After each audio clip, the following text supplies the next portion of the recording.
You're listening to the Talking Headways Podcast Network. Talking Mondays. Keep moving on. Keep moving on. Talking Mondays. Keep moving on. Keep moving on.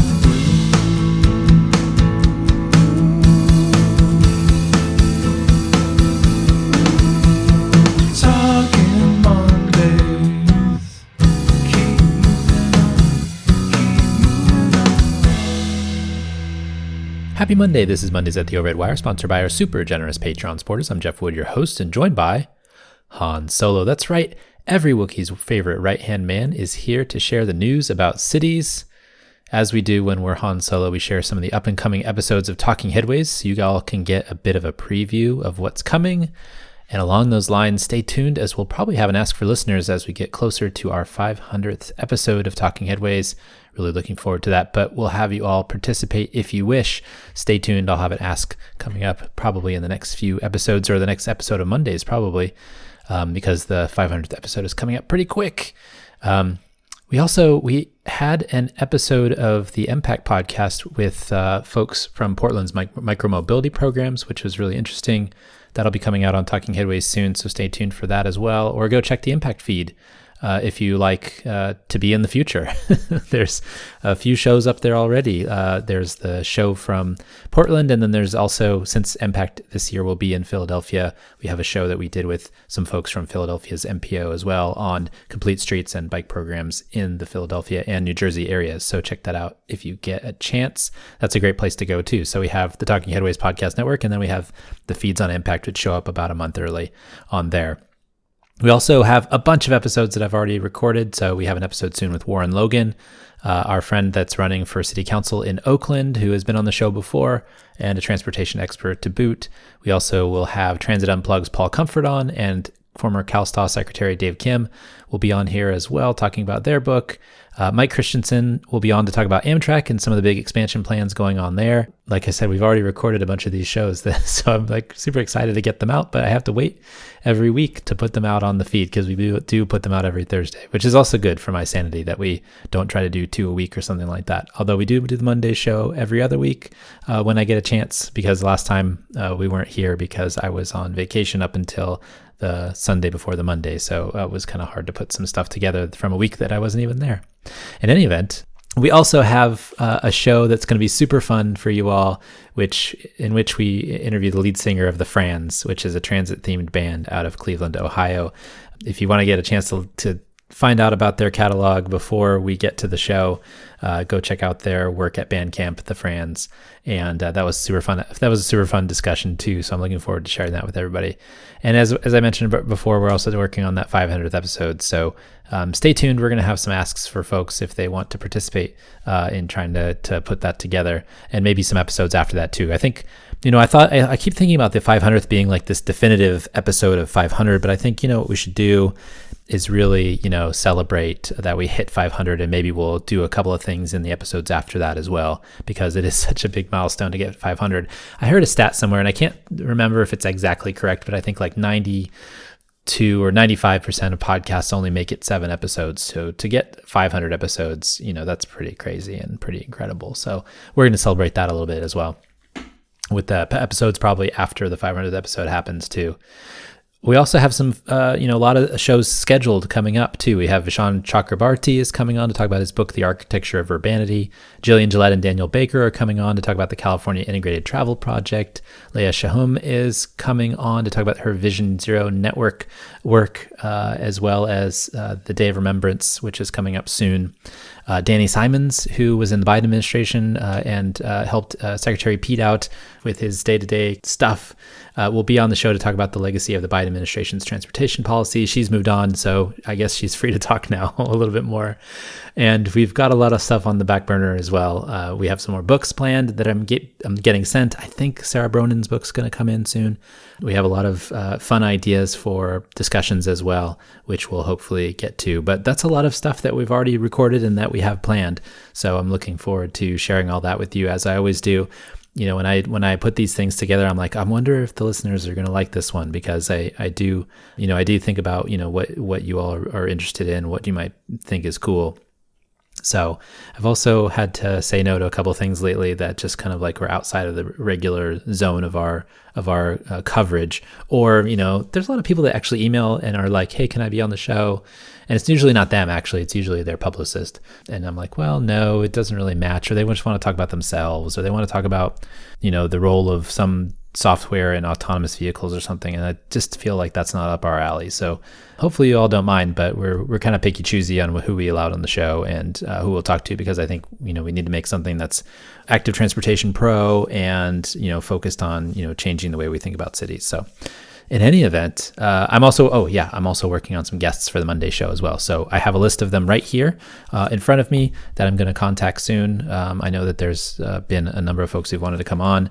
And this one, as I say, it's most of the time when we don't have a guest on the Monday show, it's probably my fault because I overscheduled myself during the week to finish up all the newsletter stuff, all the podcast stuff, and everything else. And so we just kind of, sometimes we can get this thing out and talk about all the news that happened in the weeks before, and it's hard to schedule a guest to match up to that. So we'll get them soon. I have a list of them. Like I said, I have a list in front of me, so we'll get to that. Hopefully some guests, because I know I really enjoyed talking to Chrissy last time, and I really enjoyed talking to Tracy and all the folks that have come on before that. And so hopefully we'll get some folks back on too when we get a chance. Well, so I just sent a scarf out today, a bike-only scarf. I also have some scarves going to the East Bay Bike Coalition for their fundraiser, which is really exciting too. So hopefully folks are still excited about the scarves and what's going on with those. If you'd like to order one, you can do so at theoverheadwire@gmail.com. We're circling around back to fall, and so they'll be back in style soon.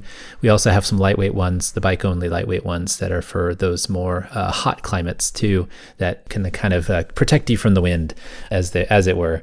And so they've been a huge hit since we started. We did the bus-only scarves first, and then we threw in the bike-only scarves. I probably should do a new design for trains, trams or trains or streetcars or light rail or subways or something, maybe Amtrak or something. I don't know, but we should come up with a new one soon. But that's something that I'll have to work on in the next few months. And then also, thanks to everybody who supports us on Patreon, patreon.com/theoverheadwire, or buying books off the bookshop site. Folks have been ordering Irreplaceable by Kevin Kelly. I really like that episode. I hope folks like that episode too. So folks have been ordering that book. That's a great one, and we had a fun conversation. So go back and listen to that one if you haven't, and then go buy the book because it's really great. And you can also support the show by going to our store and searching and ordering any book you want. So bookshop.org/shop/theoverheadwire, and you can actually order books that have nothing to do with transportation. And if you're in our shop, the little, the $1 or the $2 extra will go to us, which is really helpful for, putting together these shows, doing the transcripts, all that stuff. And then also folks are ordering the Cars Are Cholesterol t-shirts and merch. Folks have ordered large batches of stickers, which is really cool. You can get those on TeePublic by going to bit.ly/CarsAreCholesterol. Richard Wazinski designed those, and check him out on Dick David Sketches on Instagram if you get a chance. He's just a great artist and designer, and it was really, really nice of him to help us design those Cars Are Cholesterol graphics.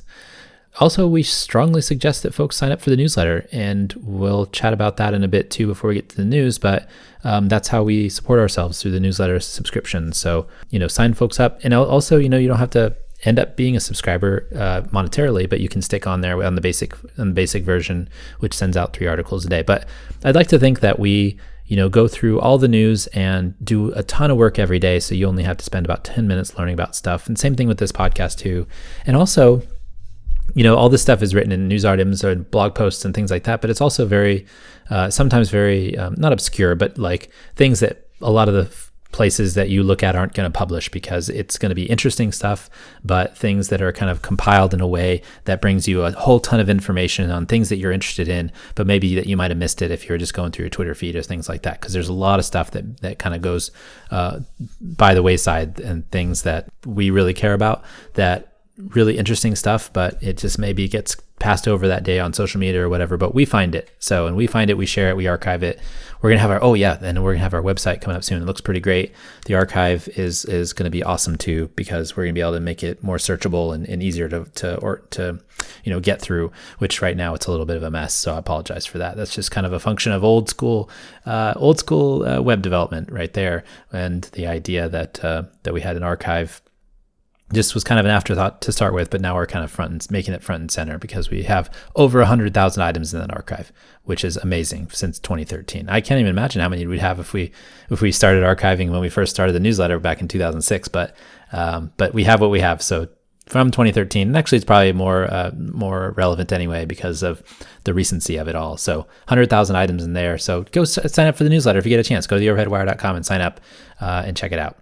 So this is episode 157. We're live and in session. Before we get to the show, I want to let folks know, as you all know, that you can get your podcast or Talking Headways on iHeartRadio, Spotify, Overcast, Pocket Cast, and of course, Apple Podcasts.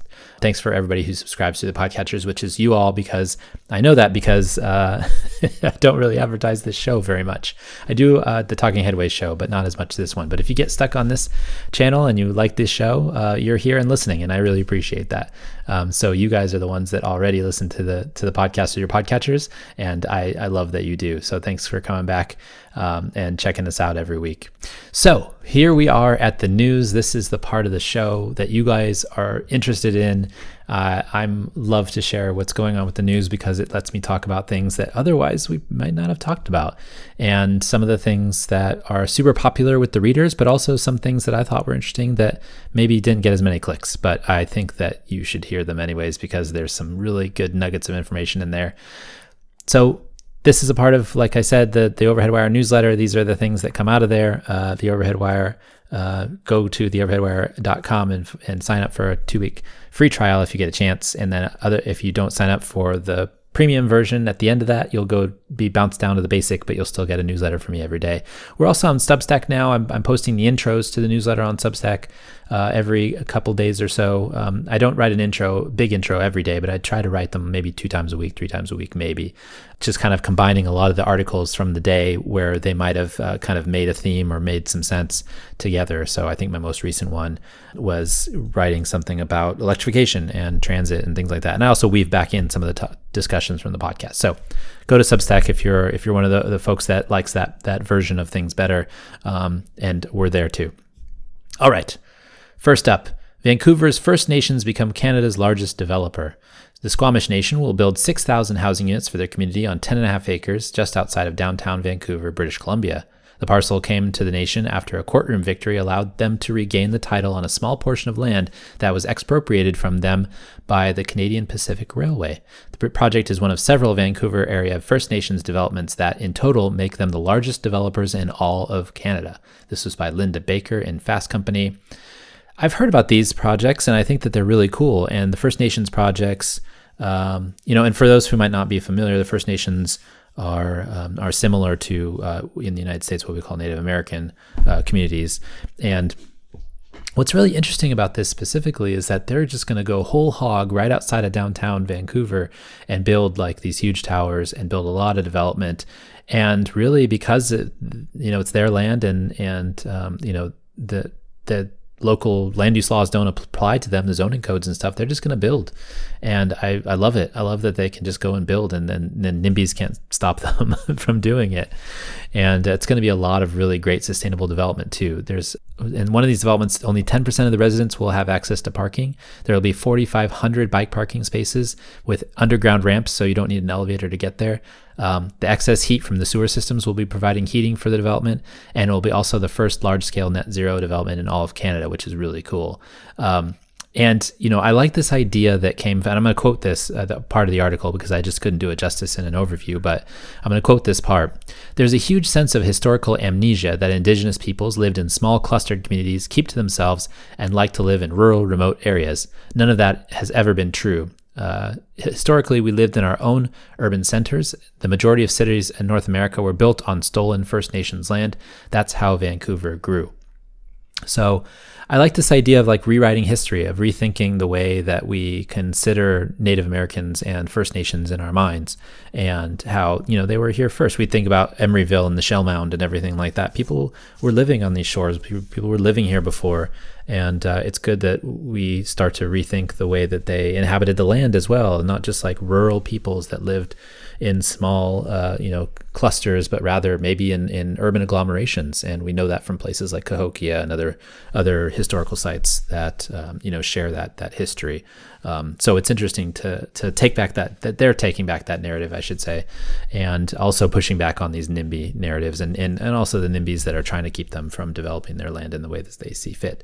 So really interesting stuff. Go read the article because there's so much more in there than we can cover, but really cool to think about what they're doing up there in Vancouver, BC, especially in the realm of development.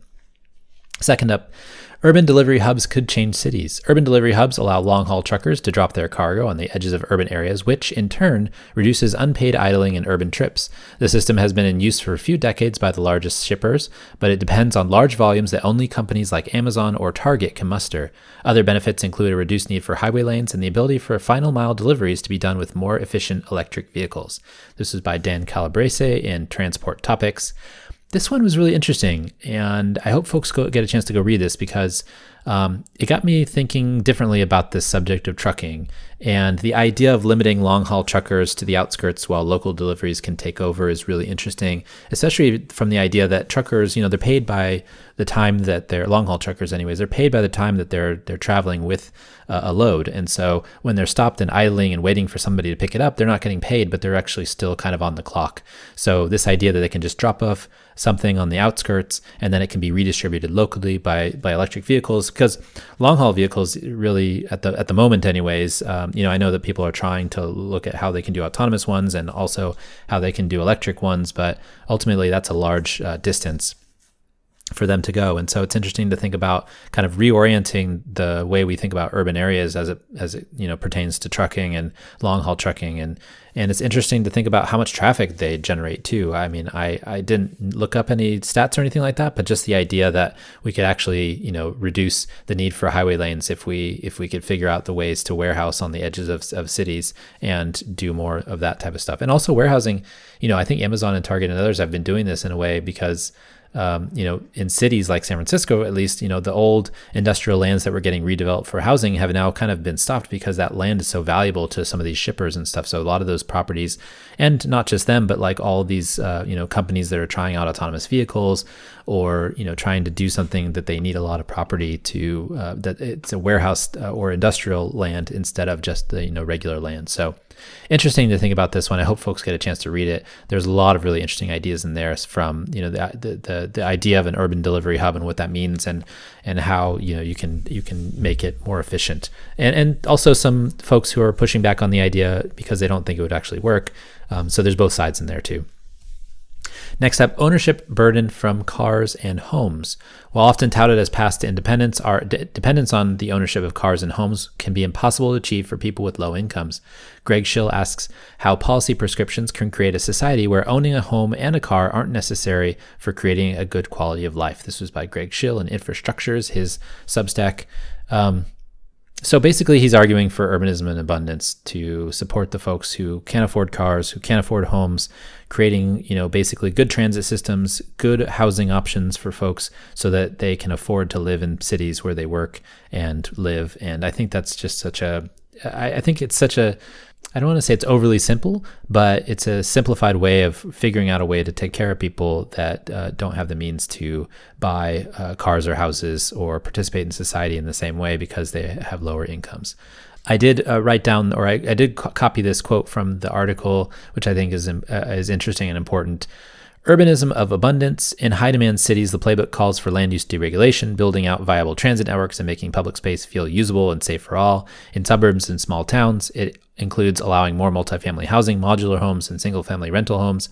Obviously, the details matter and vary from place to place, but the goal is to make ownership of a home or a car less necessary to the enjoyment of first-class citizenship. So I think that gets kind of to the point that Greg was talking about in one paragraph. And also, I keep on thinking about this insurance thing that's going on, the insurance rates, and how, insurance rates are going up for cars or houses because the houses and cars are getting more expensive. Their replacement costs are getting more expensive if they are damaged or if they are destroyed. It just, everything is gonna go up, and it's gonna blow up budgets for people.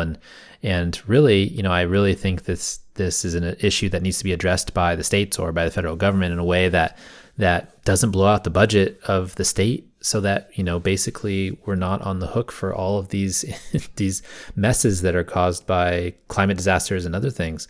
And also, we can't give people with existing advantages even more advantages by just kind of funneling, backstopping bad decisions of where people live. So, coastal areas in Florida, places in California where there's often wildfires, things like that. It's really tough to, figure out an insurance backstop that's not going to just blow up budgets.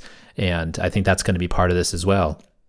In this discussion, as insurance rates go up for houses and cars, it's really going to make building, more urban areas with more transit, even more valuable from that perspective. Next up, the rest of the world is building subways. Big cities around the world are building more and more metro lines to accommodate residents' transportation needs. But while construction continues and networks expand elsewhere, the United States is falling further behind on building new infrastructure. Los Angeles and Seattle are expanding fixed guideways, but many other major cities such as Boston, New York, and San Francisco are not. This is by Benjamin Schneider in Fast Company. This one got passed around on Twitter and on other, on threads and stuff a lot. I think people were interested in just kind of the tone of it, but also just the idea that, everybody else is building and we're not. And I feel about that because today Sydney just opened their automated rail line. I know that there was an article in the Times of India today about how India in the last 10 years has built 700 kilometers of metro lines throughout 21 cities around the country of India, which is a huge amount of metro lines. Obviously, China's been building a ton of metro. Paris just opened the Grand Paris Express, which was on display at the Olympics. And so London, obviously, the Crossrail and things like that. So there's a lot of projects going on around the world, and a lot of places are building metros, but the United States is not doing that, which is really not good for economic competitiveness. I feel like driving in cities and inside of cities is a really tough ask. I mean, I'm not saying driving to cities or from cities is a bad idea generally, but through them and in them is really tough. And it doesn't make any sense because we have constraints on a geographic level. So it really would behoove us to to build more metro lines that can create a place that's like Tokyo, that can create a place that's like Paris, that can create a place that's like London, that's very walkable, or Seoul, or other major cities around the world that have metro lines that can get us anywhere we go. I mean, I was just astounded when I was in Shenzhen and how well and easy it was to get around the city on their new metro network. Hong Kong, the same. It's just like so easy to get around, to go any place you really wanted to go in the region. There was a couple times where we needed to hop out and maybe take a bus or take a taxi or something, but ultimately, the major transportation was done on the subway, and is really helpful to get around these places like that. So just, think about it, America. Let's build something. Next up, saving yourself in storage. Writing in Slate, Judy Poole shares the personal story of her mother's housing instability and reliance on storage spaces over the course of decades, in hopes of getting it all back one day. The self-storage industry grew rapidly during the Great Recession, and as the housing market declined and remained strong during the pandemic. What has been framed as an overconsumption issue, Poole argues, is often an inequity issue tied to housing affordability. Reflecting on why people hoard, Poole's mother says that she suspects they're tired of losing. This one, by Judy Poole in Slate, this one kind of hit me when I read it, and I think it was because of that losing part at the end. And as a very good, she wrote this in a really good way that kind of pulled at you. Her mom had lost her home in the Great Recession, and she had dreams and hopes of keeping all the stuff that was in that home so that she could put it in a new home in the future, but she never really got back there. So all that stuff is in storage, but she keeps continuing to dream that she can put it back in a home that she owns, or maybe even rents. I think right now she's staying with friends, from the article, at least that's what they're sharing. And I think that that's something that people are frustrated by. They're frustrated by not being able to get a house, or feeling like they're losing, like they're getting beat down by whatever it may be, by the circumstances of a pandemic, the circumstances of the Great Recession. Kids these days can't, afford housing and like they used to, and the cost of everything is going up, and I feel like people are they're just ready for a win. And I feel like this hit kind of hard in that I feel like We see it all the time in that, people want to win. They want to have the life that they were promised and that they hope for, and not be told no because of circumstances that are out of their control. And so I think that that's a really important point to make. And I was really struck by this article, and which is why I wanted to share it with folks. But it seemed to have struck a chord with readers too, because it was one of the most clicked articles that we had in the last few weeks. Paris's Olympic bike revolution. Highlighted by the Olympic Games currently taking place in the city, Paris has been making changes to streets to promote cycling and reduce dependence on automobiles.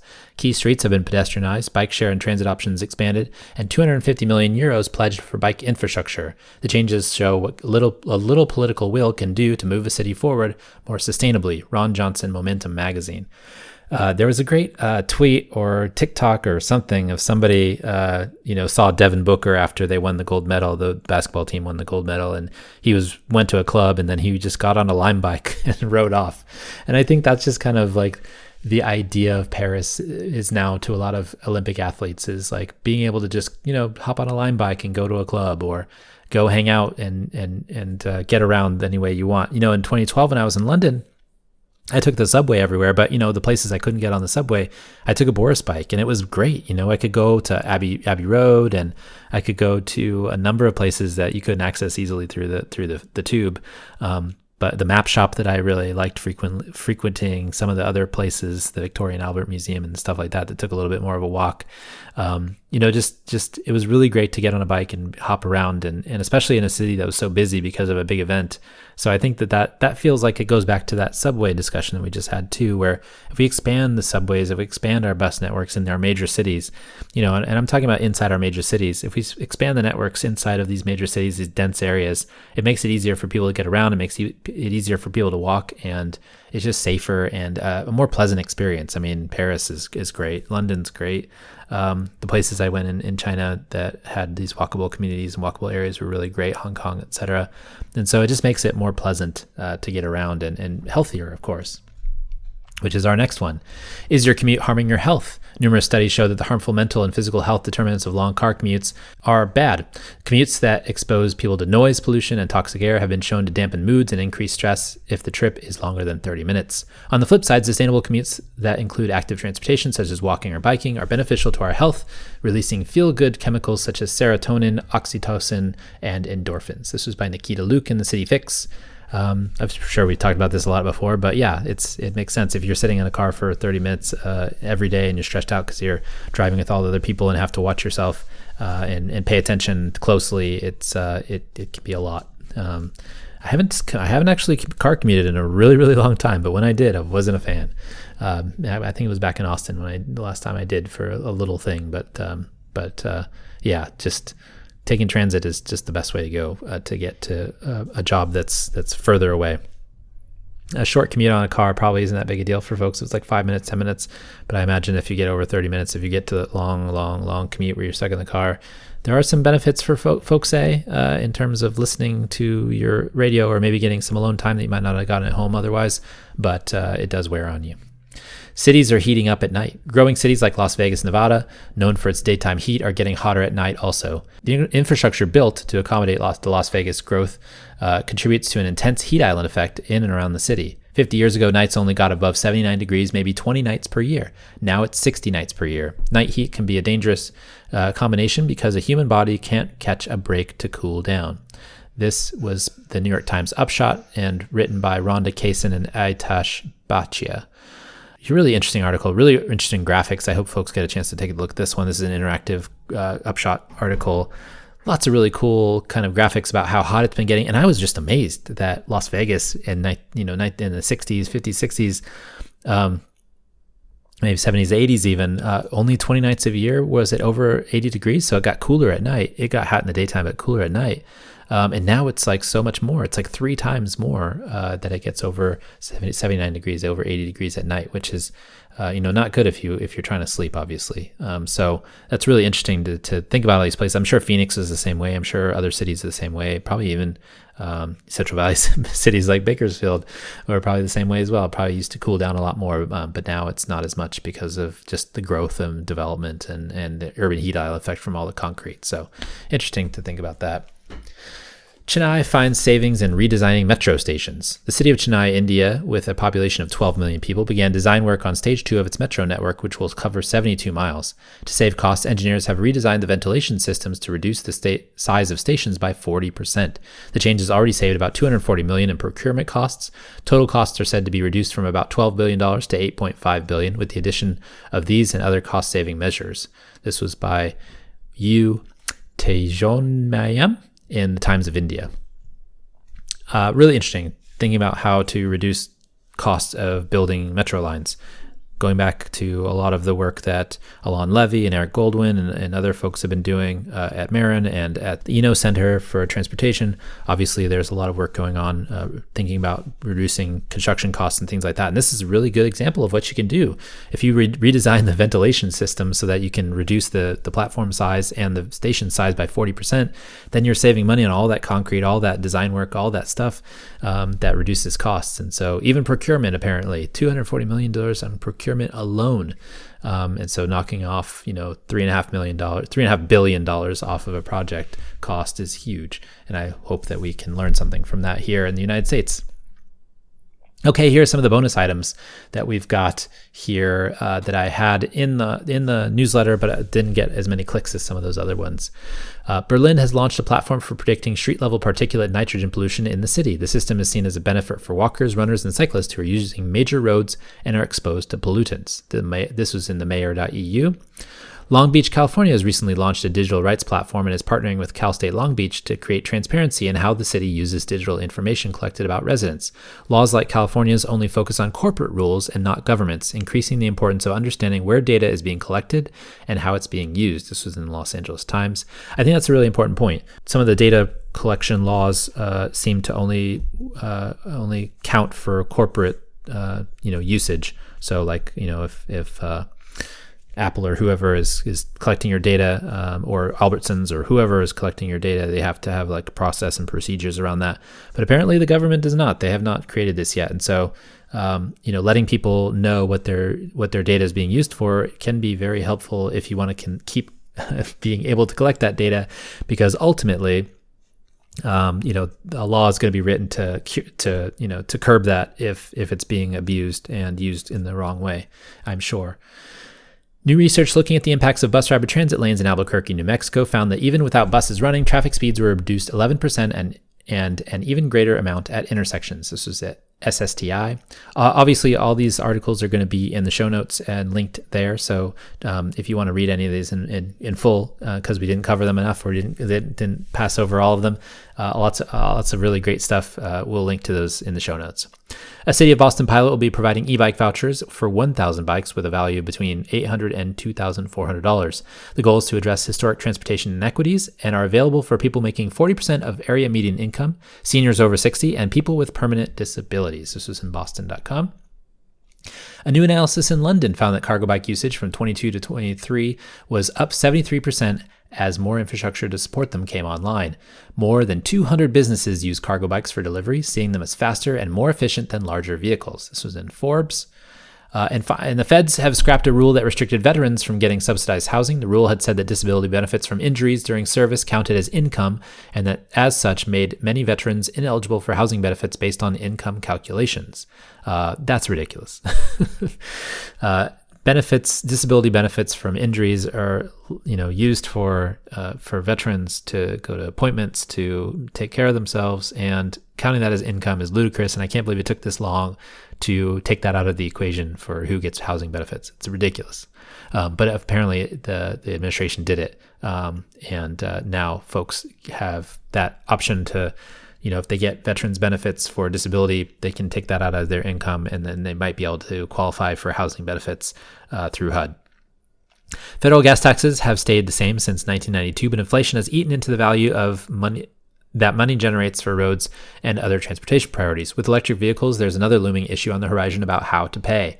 While states can switch to per-mile fees, cities and other local jurisdictions could lean on newer positioning technologies and opportunities to gather user fees. This was in Governing. Basically, this article is arguing that cities shouldn't wait for the states to become more proactive in figuring out what kinds of data and information they can collect to get funding for the needs of the city. And they can also use that data for capital planning, for priorities that states ultimately won't care about. And as you can hear the siren in the background of the fire truck that's going by outside the house. But yeah, so, states are going to probably switch to some other mechanism for collecting, road taxes and user fees and road user charges or whatever it is to pay for roads as the gas tax wanes. But cities can do stuff as well, because right now, cities can have obviously a lot of it comes from property taxes, a lot of it comes from sales taxes, but now they may be able to generate funding from the road users as well, but it has to be more targeted and specific. So there's an opportunity there, but they have to take it. And finally, a $20 billion Bay Area housing bond will be pulled from the ballot after a clerical error related to the total cost of the measure gave opponents the potential to win lawsuits and cut into votes needed to win. Another ballot measure, Measure 5, is important to any future bonds in that it will ask voters to lower the threshold for passage from 2/3 to 55%, and that bond will be on this ballot, or that measure will be on this ballot. It's a bummer that $20 billion measure got taken off, but one of the things I think, reason why people's kind of positivity towards ballot measures in the Bay Area has been reduced in recent years is because we've been passing lots of bills and we have lots of money available for housing and homelessness and things like that. But I feel like there's a lot of sentiment out there about how that's being used and whether it's being used wisely existing. And so what maybe might have gotten a 65-66% vote share in the past is now in the polls was only getting just over the 55% necessary if Measure 5 passed. So I think that there is a reluctance from folks to create more bond measures that will, basically take money and spend it. But, I think there's a need to prove whether you're going to spend it wisely. And I feel like so far it's been really tough to prove that from some of the instances here where we've had a lot of money, but it just hasn't seemed to do anything. So that's something that I think the folks that took it off the ballot are cognizant of. That's probably one of the reasons that they took it off the ballot, because the vote share was low. They had some lawsuits that were probably going to reduce the vote shares, get some bad press and things like that. So it was going to be tough to pass. And also they had that clerical error, which they didn't put the right price in the ballot measure, which is just a death blow, really. So I this was supposed to be the housing measure this year, and then we were supposed to have a transportation measure in 2 years.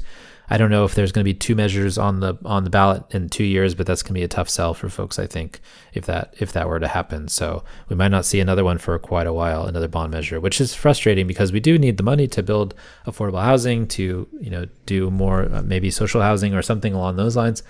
But it's just not going to happen this time. So frustrating, but that's the way the cookie crumbles sometimes. This week and every week, I want to thank our generous Patreon supporters. You guys are awesome and keep the show going by listening and supporting each month. This show and Talking Head wouldn't be here without you, so thank you very much. You can support the show by going to patreon.com/theoverheadwire. Thank you to the folks who signed up in the last couple of weeks for the main support. And I'll, your scarves are on your way. That's one of the things that folks get for supporting is one of the bus only or bike only scarves.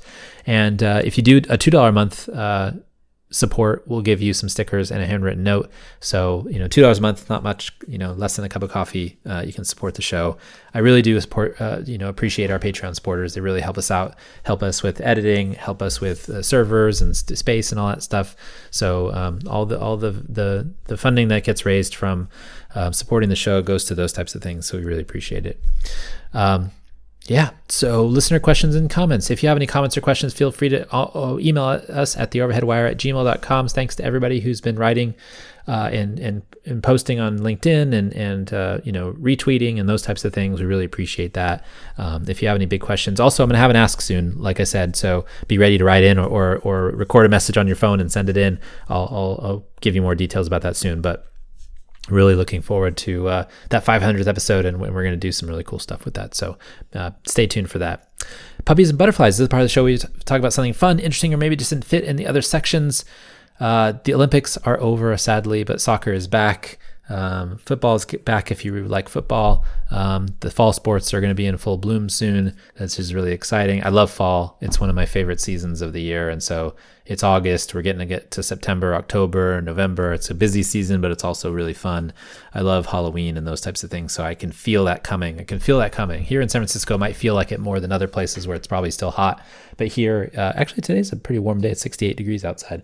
For us anyways, it's warm for us. I know everybody else is probably not, but usually it's around the 55s or 50s and 60s with the fog coming in. But I'm really looking forward to that fall. I really like that time of year and the feeling of that. Maybe a cold front or two comes through and the leaves change a little bit on our street. So it's good. Other than that, we've been watching a little bit of TV, not really anything specific. Like I said, like a lot of the fall shows are starting soon. So we'll have to wait for those. Looking forward to Ghosts and all the shows on HGTV and stuff like that, but also the sports. So I know that there's going to be Skeleton Crew coming up too. On first the Star Wars in December, so I'm starting to get excited for all that stuff. So I know it's only August, but I'm starting to get excited for that stuff. So awesome. So you can find me on Twitter at The Overhead Wire, at theoverheadwire.com. You can find me on Mastodon at theoverheadwire.sf or at sfba.social. You can find me on Instagram and Threads at The Overhead Wire. LinkedIn too, if you want to follow up. We're on Instagram. We might post some stuff every once in a while. Most of the time it's like vacation photos, but you can follow me there if you want. Threads, I'm posting the top 3 articles every day like I do on Twitter and on Mastodon as well. So check those out. LinkedIn, I should probably do more on LinkedIn, but I just don't. It's a weird space for me. It's like a professional space. I don't know. And then we're also on Substack where we're writing our intros as well. So got to meet people where they are. I know that it's all bifurcated now, and I'm bummed that Twitter is dying a slow death. But it's still the place with a lot of information on it. There's still lots of folks on there writing lots of interesting stuff. So I know there's many who are calling for everybody to leave, but it's hard to leave when the only other alternative is one, and everybody else is going in other directions. So. And also it's still where the place where I find the most information. I can go through Threads or Twitter all day, and if we're finding these news articles, really this is one of the places where they still exist. Threads and others, people just aren't sharing the information the same way as they do on Twitter. So until that happens, we'll probably be there for a little bit longer. Yeah. So thanks for joining us at Mondays at the Overhead Wire. Thanks to our generous Patreons for sponsoring this week's podcast. Thank you for listening. Thank you for listening to the advertisements. Thank you for supporting through going to the bookshop and all that stuff. But also just thank you for being there and listening to me talk about urban transportation and city policy. That's super fun, and it's great to be able to collect all this information and share it with everybody because it's just so dang interesting. It's just so dang fun. And sometimes we can get down about things because it's tough out there and there's differing opinions and things like that, but there's lots of cool stuff going on too. I mean, that First Nations thing is just cool. They're just building a lot of development and housing, and they're building an underground bike garage with a ramp. I mean, how cool is that? So just lots of fun stuff to talk about and be positive about, and hopefully we can just continue to be positive with our work and how we go forward. So we'll see everybody next time. Talk